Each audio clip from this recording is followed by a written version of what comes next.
Hello, ladies and gentlemen, and we welcome you now to the Dugout Show, the NSU Dugout Show with the head coach of the Norfolk State University baseball program, Coach M.L. Morgan, in his first year as head coach. Coach Morgan, first of all, thank you for giving us a little bit of your time.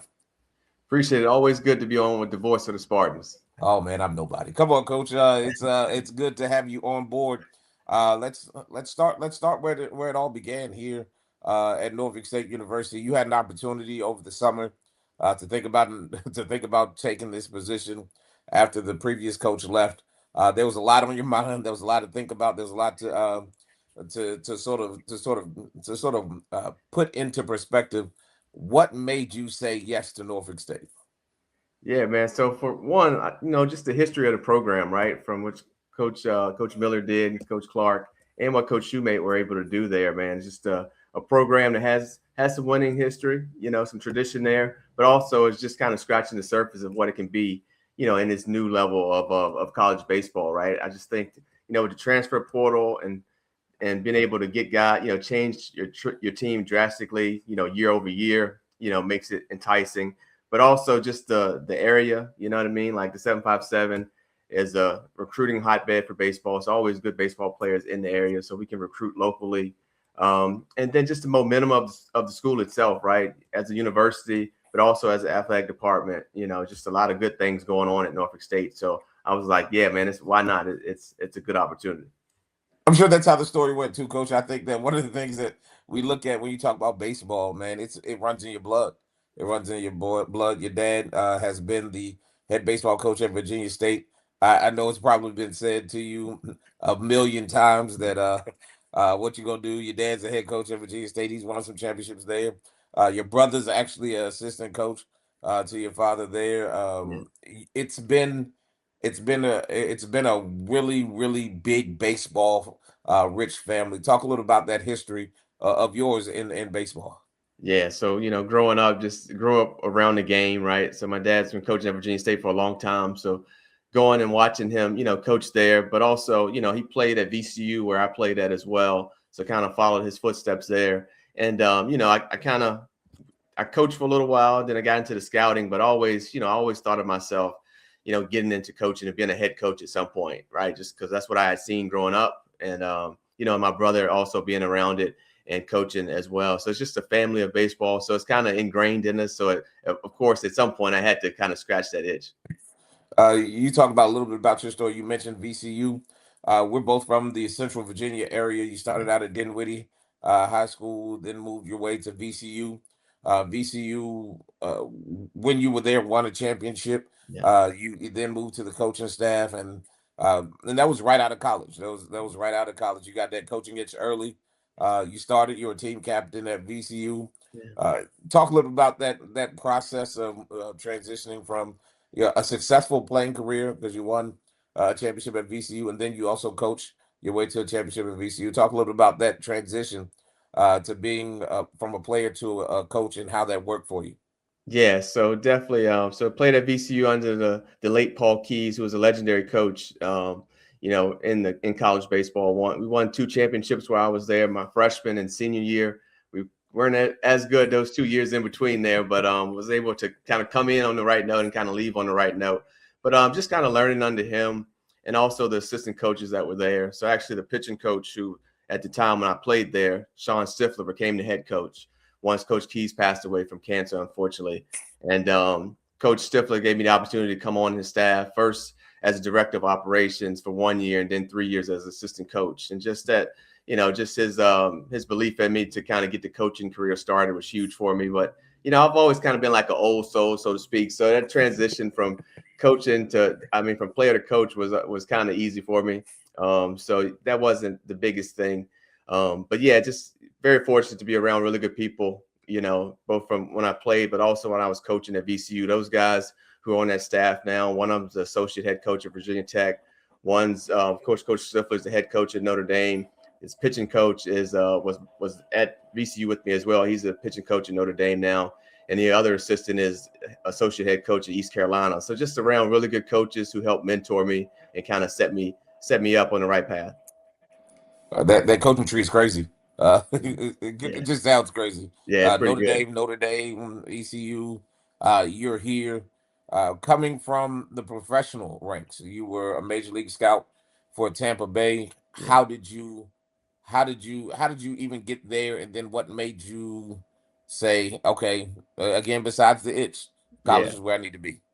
Yeah, so kind of one of those things where you just kind of do a good job where you are and people notice. So that's kind of how I got the scouting job. So I was working at Randolph Macon at the time as the recruiting coordinator and became the associate coach right before I left. But was there, was doing a pretty good job, and just got a call from the Tampa Bay Rays about an area scouting job in the Mid Atlantic. And to be honest with you, at first I didn't want to do it because I've always considered myself a coach and wanted to coach. But the more I thought about it and did research on just the job itself, but also the organization, it was like something I had to do. And that was 4 great years with the Rays. Really good organization. They do a really good job of it, and just kind of learning from that, right? Like it's one of those organizations that's in the same division with the Yankees and the Red Sox and the Blue Jays, and those teams spend way more, like double, triple the salary that the Rays have. So being able to find your niche, but also still be very competitive and win is something that I'm trying to take from that experience and also kind of get back to Norfolk State. And just kind of missing the competition piece of it was huge for me, but also just the relationship with the players. That's something I think I've always had a pretty good feel for when I was assistant coach, and trying to kind of do that as a head coach as well, but just missed that relationship with the guys. One of the things that now that we know who you are, we know you're coming into a situation where the cupboard's not bare, Yeah. but the results weren't there Yeah. from last year. I'm a port and I didn't even know it. I I look at it.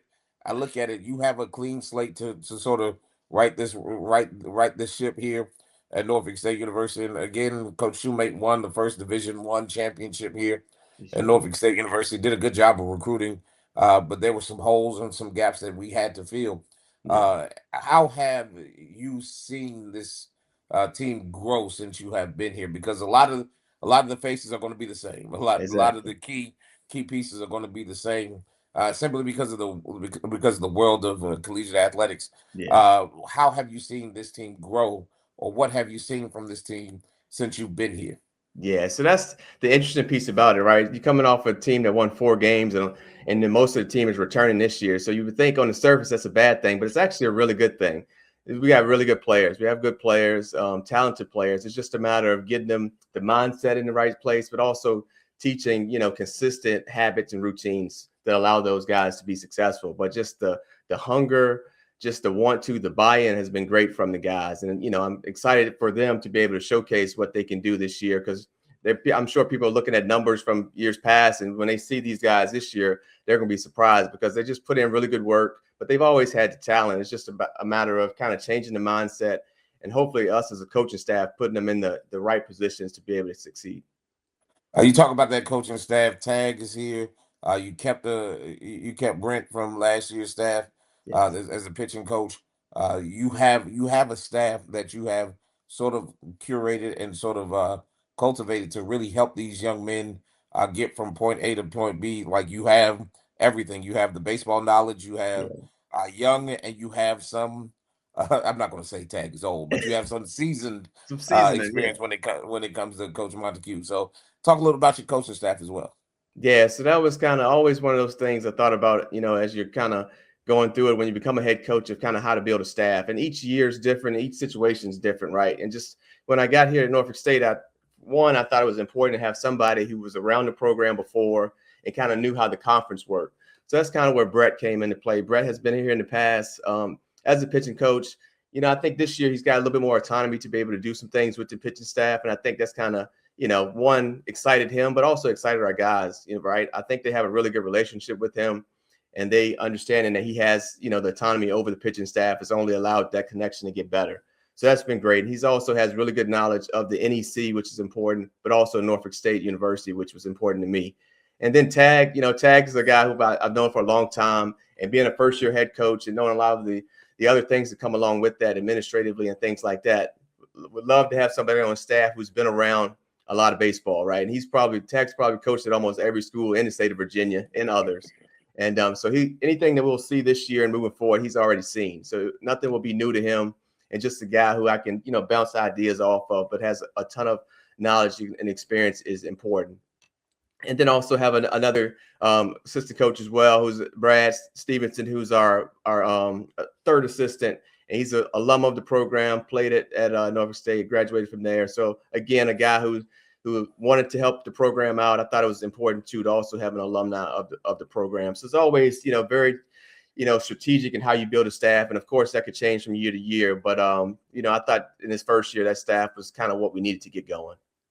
One of the things that I know now about how you run your program and how you want to see your team succeed, you're going to make sure that they enjoy the game and that Yes, every day that they show up to the ballpark, they're excited about being at yes, the ballpark. And yeah, it's not just just random work. Every day there's a purpose, there's a plan. yeah, Uh, if you come by practice, you're always going to see Coach Morgan with a clipboard. yeah, He's very, very analytical.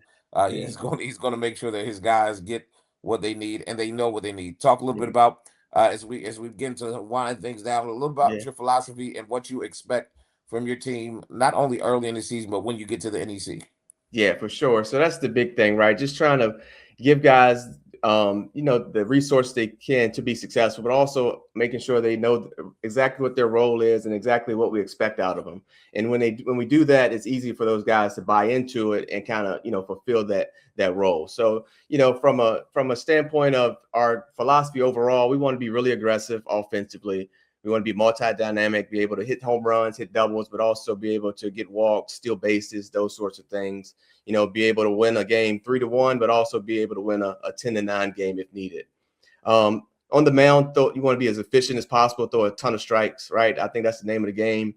Throw as many strikes as we can, get the ball in play, and play really good defense. Be a really fundamentally sound team. But the biggest play, I want our guys to be really aggressive and have a lot of fun with it. It's kind of the easiest way to kind of sum that up. And then, as we get into the season, it's going to be new, right? So it's first time playing somebody else other than ourselves. So there'll be some growing pains. But, I think if somebody comes to see us, say, the first weekend of the year, and then they come and see us like later in the year, I think they'll be like, wow, that team's really gotten better over the course of the year. And I think that's a sign of a cohesive team, of a well-connected, well-coached team, is if, the team gets better each time you see them play. Small things are the things that we got to clean up from last year to this year. Yes, Errors, we had way too many of them yes, last year. Walks, hit yes, batsmen, we had too many of them last year. Those are some of the things that yes. I know you have been coaching up. But also, what are other things that you want to make sure that you get from your guys early in the season, especially in the cold? Yeah, so the biggest piece of, especially from a pitcher staff standpoint, we want to be efficient, but we also want to get a lot of guys innings and opportunities so we can kind of start to piece stuff together, right? We don't want to overextend anybody early in the year, so that's important to us. And then offensively, again, same thing. We got a lot of talented players, so trying to mix and match those pieces to see what works. But I want our guys to be really aggressive. I want us to be fundamentally sound, and I want us to, just put as much pressure on the opposing team as possible. And then, just defensively limit damage, right? Never be afraid to give up one run. Just trying to limit that, minimize those big innings is kind of what leads to losses in college baseball. Yep, got some guys. Justin Oh, yeah. Jornett, he's back. The NSU leader in home runs. Jalen Jones, who's back. Your outfield might be your strength of your team Yeah. this year. There's going to be some work in center field as well Yeah. of a transfer maybe. You Yeah. got some kids that are really going to surprise some people. Your infield is pretty much set as well. You have a veteran catcher Hmm. back. Cadiz Queen is back at third. Yeah. Jaden Israel's healthy. Yeah. Cam Mizell is Cam. So Yeah. you have pretty much all of your starting lineup back from last year who hit the ball well. Who hit the ball Yeah. well. Defensively is going to be the thing, but you have some guys. What's going to be the biggest key for your main guys to be successful? Yeah, so for those guys, it's just trying not to put too much pressure on those on themselves. Some of those guys, have like Justin and Cam and Berkey and Izzy are seniors, right? So always it's like the last time. So everything they're doing this year is for the last time. So just trying to have those guys to go out, not to put too much pressure on themselves and be aggressive and just have fun, but also putting people around them who can help protect them in the lineup and things like that and kind of make it easier for them. So that's the biggest piece. But I just want us to be really focused on the defensive side of the game, right? I want us to really take care of the baseball. And we harp on that a ton in practice, and they can attest to that. And because I know we'll hit, we're going to hit enough. We're going to do our thing offensively, but if we're going to win enough games, it's going to be on the defensive side of the ball and just being able to handle the baseball, communicate, know where to throw the baseball, just small things like that, because those are one of the things I tell the guys all the time is the way we do anything is the way we do everything, and just kind of making sure that we're paying attention to those small details because that's what's going to lead us to success this year. Hey, Coach, congratulations on being the new head coach at Norfolk State University, and we look forward to what you're going to do this year, and we look forward to more dugout shows here on our new podcast, NSU All Access. Thank you for giving us your time, and Coach, we are excited about this weekend, and go out and give them fits out there on the baseball field. Always appreciate you, Ross. Thank you, Coach Morgan.